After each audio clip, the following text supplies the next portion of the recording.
Ognjenik Fuego, ki leži približno 40 km jugozahodno od prestolnice Ciudad de Guatemala, je silovito izbruhnil včeraj. Reka vroče lave pa je kmalu zatem pritekla v vas El Rodeo, kjer je uničila hiše in v njih do smrti požgala več ljudi. La gente no pudo salir.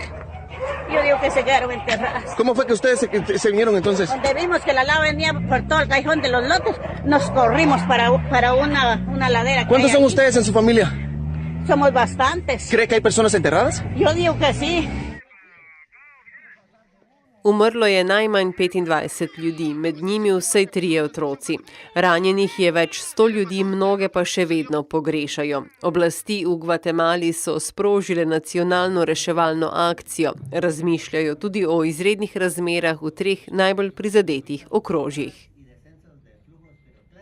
A plantear la necesidad de solicitar o plantear un estado de emergencia.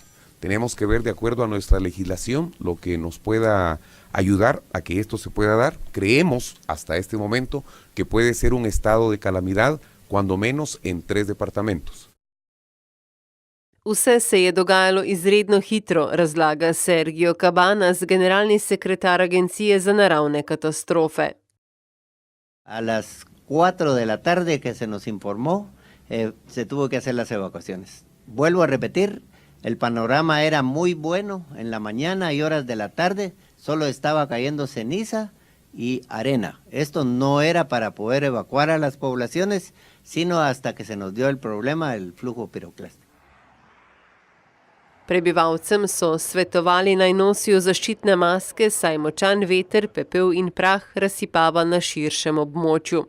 Zaradi vulkanskega pepela so zaprli tudi največje civilno letališče La Aurora. Tenemos cerrado esto pues por precaución para las aeronaves, ya que la arena volcánica es dañina para lo que son las turbinas. Ahorita estamos efectuando una inspección de pista para poder determinar el grado de dificultad que tenemos y efectivamente encontramos bastante ceniza. Po podatkih lokalnih strokovnjakov gre sicer za največji izbruh vulkana od leta 1974.